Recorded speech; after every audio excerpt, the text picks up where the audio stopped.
पारी धारचुला वारी दार्चुला।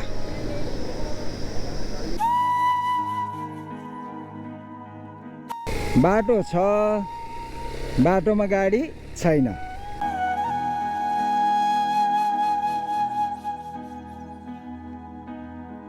दोस्रो स्टेपको बजारतिर यसो लाग्दैछु दार्चुलाको। र नेपालको बजार पनि कम छैन, किन सबै आइटम पाइने पसलहरू रहेछ। नेपाल पस्न साथ यहाँ वेलकम टु नेपाल भनेर देखेको छ। दर्शकबिन, अहिले हामी दार्चुलाको दोस्रो ठुलो सहर गोकुलेश्वरमा छौँ। यो ठाउँ आफ्नै सुन्दरता र शान्त वातावरणले चिनिन्छ र यहाँ बग्ने चमलिया नदीले झनै यो ठाउँलाई विशेष बनाएको छ। अब हामी यहाँबाट करिब 80 किलोमिटर यात्रा तय गर्दैछौँ नेपालको पश्चिम सिमाना महाकाली नदी छेउको खलङ्गा बजारतिर। खलङ्गा बजार कस्तो रहेछ, त्यहाँको माहौल कस्तो होला, यी सबै कुरा हामी यो भ्लगमा तपाईहरुलाई देखाउँछौँ। यात्रामा पहाडको घुम्ती बाटोहरू, शान्त गाउँहरू र प्रकृतिको अनुपम सुन्दरता देख्नुहुनेछ। त्यसैले अन्तसम्म साथमै रहिरहनुहोला। अब यात्रा सुरु गर्दैछौँ।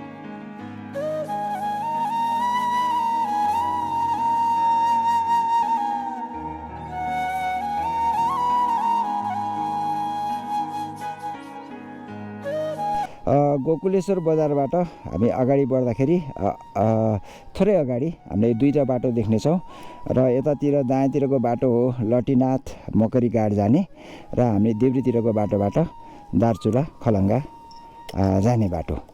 र अब हामी यतातिरबाट देब्रेतिरबाट लाग्दैछौँ अगाडि।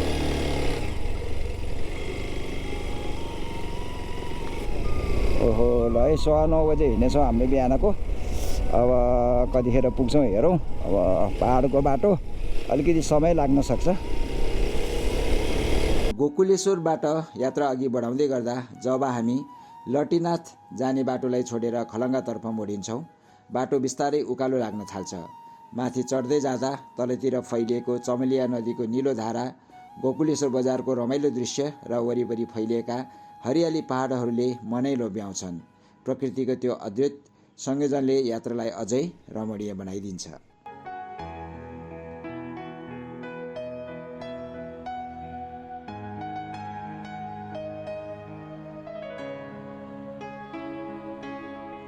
अहिलेसम्मको यात्रा हेर्दा बाटो केही साँघुरो भए पनि राम्रोसँग पिच गरिएको छ र घुम्तीहरू भने प्रशस्तै देखिन्छन्। अब अगाडि कस्तो दृश्य, कस्तो अनुभव पर्खिरहेको छ त्यो त यात्रा अघि बढ्दै जाँदा मात्रै थाहा हुनेछ।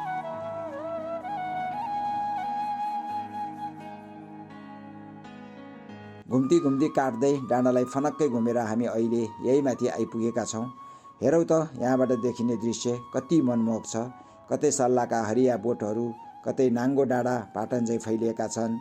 बीचबीचमा निकै घुमाउरो, भिरालो र अलि डरलाग्दो बाटो देखिन्छ।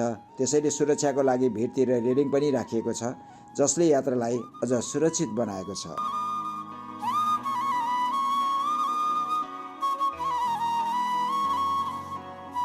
दार्चुला सुदूरपश्चिम नेपालको एक दुर्गम जिल्ला भए पनि अहिले यो बाटोको सुविधाले गर्दा यहाँको बासिन्दाहरूको जीवन अलि सहज र सरल बनेको छ।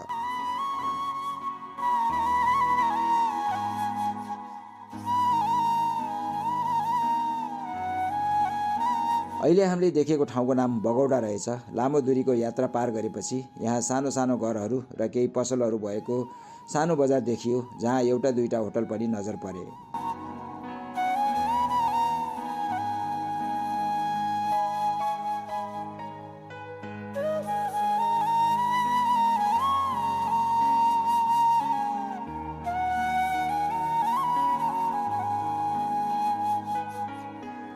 यहाँ अगाडि बाटोमा ग्राभल देख्दैछौँ। लाग्छ पुरानो पिच बाटो नै बिग्रिएको जस्तो छ। महाकाली जाने महत्त्वपूर्ण मार्ग भएकाले मर्मतको बजेट त पक्कै आउने हो, तर किन अहिलेसम्म ध्यान दिएको छैन बुझ्न गाह्रो छ।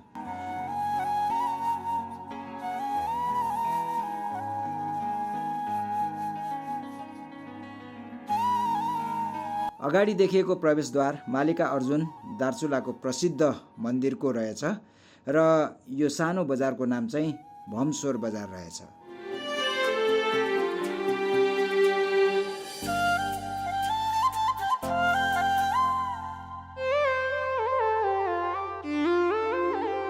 हामी अहिले चौताली चौर भन्ने ठाउँमा आइपुगेका छौँ। यहीँबाट दार्चुला जिल्लाको प्रसिद्ध मन्दिर मालिका अर्जुन जाने बाटो सुरु हुन्छ। मन्दिरतर्फ लैजाने प्रवेशद्वार यही अगाडि स्पष्ट रूपमा देख्न सक्छौँ, जसले यो स्थानको धार्मिक महत्त्व झल्काउँछ।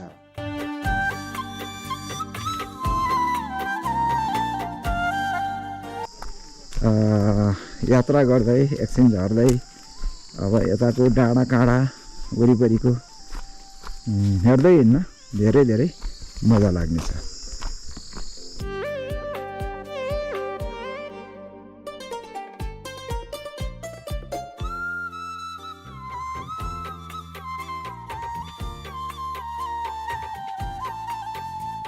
अधिकांश ठाउँमा बाटो सानो भए पनि यहाँ सवारी साधन कम हिँड्ने भएकोले यात्रा चाहिँ सहज छ।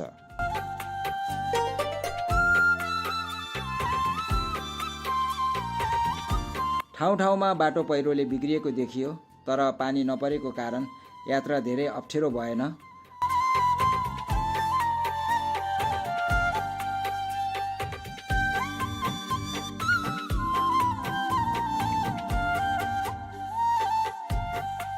यहाँबाट हिमाल अझ स्पष्ट र रमाइलो देखिन्छ अनि तलका पातला गाउँहरू पनि कति एक्लो र शान्त देखिन्छन्। मुख्य गाडी चल्ने सडकमा पनि खासै बजार वा बस्ती देखिँदैन, जसले यहाँको शान्त निर्झर वातावरणलाई अझ प्रष्ट बनाएको छ।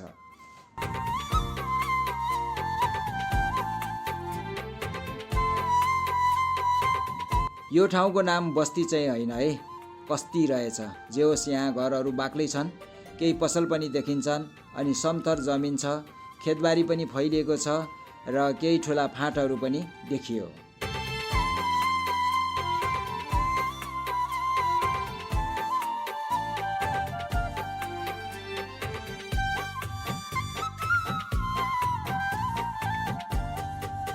हामीलाई चाहिँ के लाग्यो भने यो गोकुलेश्वरबाट दार्चुला जाँदाखेरि बाटो छ, बाटोमा गाडी छैन।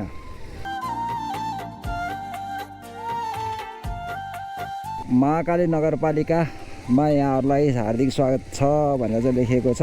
ओम पर्वत तथा कैलाश मानसरोवर प्रवेशद्वार।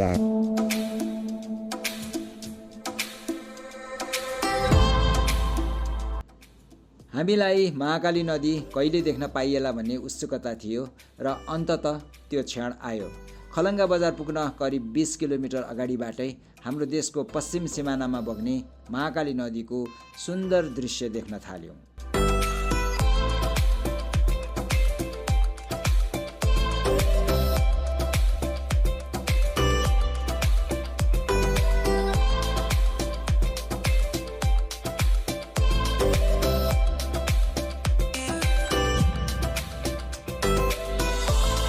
हामी यो दार्चुलाको खलङ्गा पुग्न यस्तै 20 किलोमिटरबाट हामीले हाम्रो महाकाली नदी देख्नेछौँ र महाकाली नदीको किनार भएर चाहिँ हामी अगाडि लाग्नुपर्ने हुन्छ।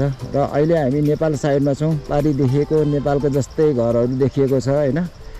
तिनीहरू सबै के हो त, इन्डिया हो।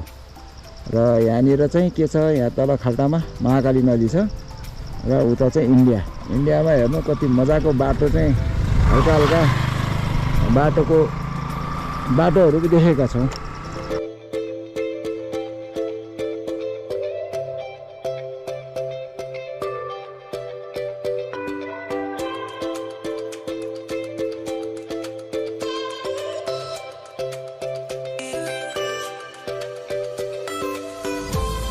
यहाँ अगाडि हामीले महाकाली नदीमाथि नेपाल र भारत जोड्ने फलामको पुल निर्माण भइरहेको देख्यौँ र यो पुल बनेपछि दार्चुलाबाट महाकाली नदी पार गर्दै नेपाल र भारत बीच सवारी आवत जावत सहज हुने देखिन्छ।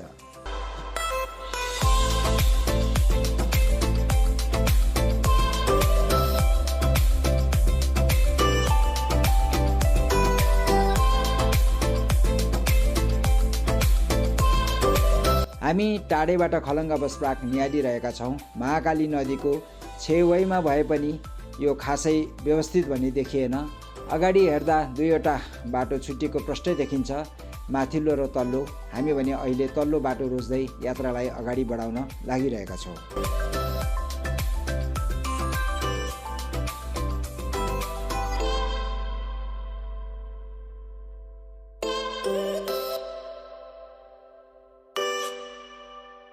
अब हामी दार्चुला जिल्लाको सबैभन्दा ठुलो बजार खलङ्गामा प्रवेश गर्दैछौँ। बस पार्कको नजिकैबाट सुरु भएको रहेछ। महाकाली नदीको किनारमा फैलिएको यो बजारमा घुम्न पाउँदा निकै रमाइलो लागिरहेको छ।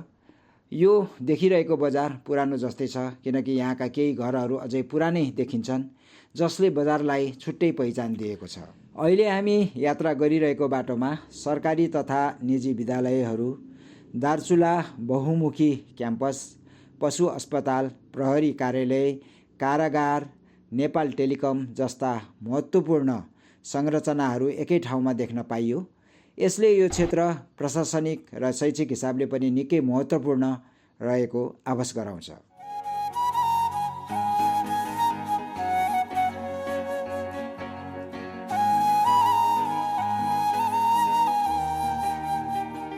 यहाँका कतिपय सटरहरू बन्द देखिन्छन्। यसको खास कारण भनेको मौसमी बसाइसराई रहेछ। गर्मी मौसममा व्यापारीहरू आफ्ना पहाडी घरतिर बस्न जाने र जाडो महिनामा फेरि खलङ्गा बजारतिर झर्ने चलन रहेछ।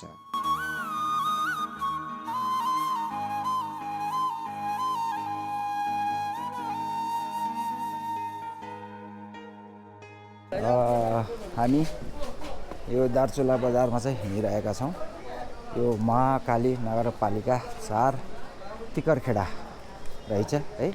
अब हामी यो नेपाल र इन्डियाको पुल, इन्डिया जाने पुल, त्यहाँ चाहिँ हामी जान लागिरहेका छौँ। र यस्तो है, हाम्रो नेपाल साइडमा पनि एकदम राम्रो राम्रो पसलहरू चाहिँ देख्यौँ हामीले। यो तल्लो बजारबाट यो माथिल्लो दोस्रो स्टेपको बजारतिर यसो लाग्दैछु, दार्चुलाको हाम्रो नेपालको बजारको। यता माथि पनि बजारै रहेछ र यहाँनिर यस्तो मजाको प्रतीक्षालय रहेन त, प्रतीक्षालय पनि देख्यौँ। ट्याक्क राम्रै बजारको रहेछ त। माथि पनि म त हामीले त तल मात्र हो कि भन्ने सोचेका थियो, होइन रहेछ। राम्रो रहेछ त बजार त। इलेक्ट्रोनिक्स, मोबाइल सबै छ।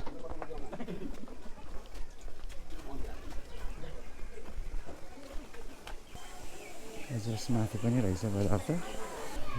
मेरो एउटा शालिग पनि राखेको छ। के को शालिग रहेछ यो?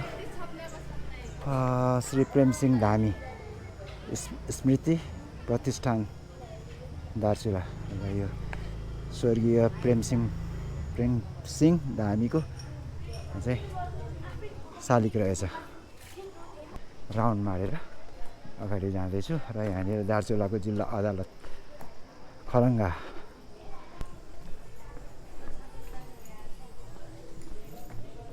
भित्री बजार पनि ठुलो रहेछ दार्चुलाको। अब यो तल्लो बजारमै झरिसके। हामी टाढाबाट आएको, चितवन नारायणघाट। हो हो, यहाँ 2 जना मोटरसाइकलमा अपी हिमाल गएर आएको कि। ए ल, यस्तो छ है नेपालतिरको पसलहरू।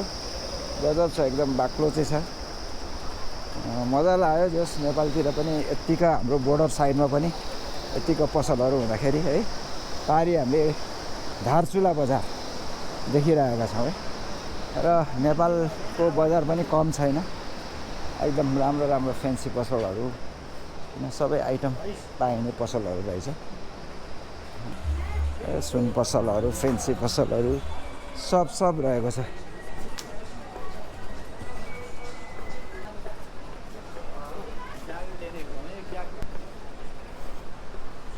धेरै खुसी लाग्यो हामी हाम्रो नेपालको बोर्डर हेर्न पाउँदाखेरि। र यहाँनिर पुल चाहिँ आएको छ। यो महाकाली नदीमा चाहिँ पुल रहेको छ, झोलुङ्गे पुल। र यही पुलबाटै नेपाल र इन्डिया आवत जावत चाहिँ गरिन्छ।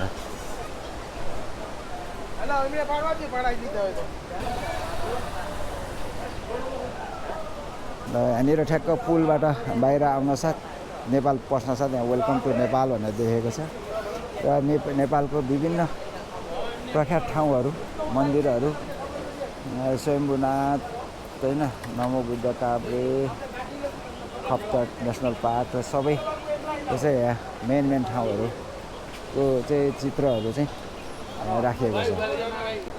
यहाँनिर मन्दिर पनि रहेछ। हामी यो बजारको सबभन्दा तल्लो बजारको चाहिँ यो अन्तिमतिर चाहिँ गइरहेका छौँ। यहाँनिर हामीले गेट देखिरहेका छौँ। ओम हिमाल तथा आदि शक्ति महाकाली प्रवेशद्वार भनेर लेखेको छ र यो पर्यो महाकाली नदी यो पर्यो पुल। यो पुलबाट पारी धारचुला यता वारी पर्यो नेपाल। मानिसहरू अब खाद्यान्न सामान अब अरू इलेक्ट्रोनिक सामानहरू लिन पारी नै गइराखेका हुँदो रहेछन् र पारी पनि हिन्दी र यही दार्चुलाको लोकल भाषाहरू बढी बोलिँदो रहेछ क्या। र यताबाट चाहिँ अब गाउँ जाने बाटो रहेछ है। माथितिर नि एकछिन हामी पुग्नेछौँ। यस्तो राम्रो छ नेपालतिर नि जोस् बाँधहरू चाहिँ मजाले बनाएको रहेछ अलि पक्की गरेर। र महाकाली नदी बढ्यो भने त अब अलि उनै हुन्छ जोखिमै हुन्छ। अब यतातिर चाहिँ होछ उतातिर चाहिँ अलि अग्लो बाँध छ कि।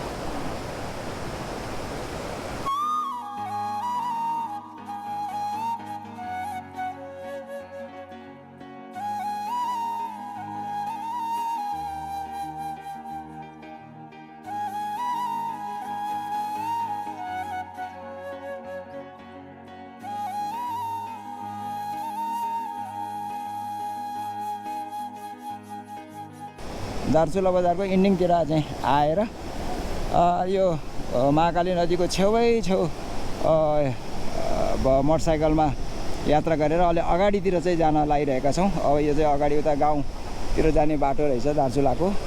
माथि कहाँसम्म चाहिँ यसो छ बाटो, कहाँसम्म बजार छ त्यहाँसम्म चाहिँ हामी जान लागिरहेका छौँ। ल यस्तो रहेको छ है। ल हेर्नु तर इन्डियातिर चाहिँ अलिक पक्का गरेर चाहिँ अब त्यो बाढी आउँदाखेरि रोकथामको लागि चाहिँ राम्रोसँग ढलाइ गरेर चाहिँ वाल उठाएको छ है। नेपालभन्दा चाहिँ गतिलो बनाएको छ। र यस्तो बजार रहेको छ है यो माथिल्लो। टाढाबाट त राम्रै देखियो तर सानो रहेछ है बजार। यतातिर आएर खासै बजार चाहिँ रहेनछ यता। अब यो गाउँतिर जाने रहेछ बाटो। ल यतैबाट फर्किरहेका छौँ है अहिले। र पुल चाहिँ ऊ देखिरहेछ है त्यहाँ अलिअलि झोलुङ्गो पुल। पारी धारचुला वारी दार्चुला हाम्रो देशको महाकाली नदी हो। यो नदी नै हाम्रो देशको हो के, इन्डियाको होइन। हामीले भित्री बजार पनि अलिकति देख्यौँ हेऱ्यौँ। तल्लो बजारमा चाहिँ हामी अब हिँड्दैछौँ मोटरसाइकलमा। यो सानो बजार भए पनि ठिक छ। जस नेपालीहरूले आफ्नो साथमा सिमानामा अड्डा जमाएर चाहिँ बसेको छ। यही खुसी लाग्यो। जस यहाँ आएर मजाले पारी इन्डिया घुम्नलाई होइन के कस्तो छ त बजार थाहा पाउन हामीले चाहिँ सक्छौँ। र माथिल्लो बाटोबाट नि हामी बस पार्क नै झर्छौँ र यो मेन बजारबाट नि हामी बस पार्कमै पुग्छौँ। अब हामी बस पार्कतिर झर्दैछौँ। र ठुल्ठुलो गाडीहरू जिपहरू चाहिँ सबै माथिबाटै जाँदो रहेछ, माथि मेन बाटोबाटै। र यसरी जिपहरू गोकुलेश्वरतर्फ जाने जिप, धनगढी जाने जिप र काठमाडौँ जाने बसहरू पनि यहीँबाट लाग्दो रहेछ। यही लेखेछ है दार्चुला के हो महेन्द्रनगर गोकुलेश्वर लट्टीनाथ र कता कता जाने रहेछ है बसहरू पनि।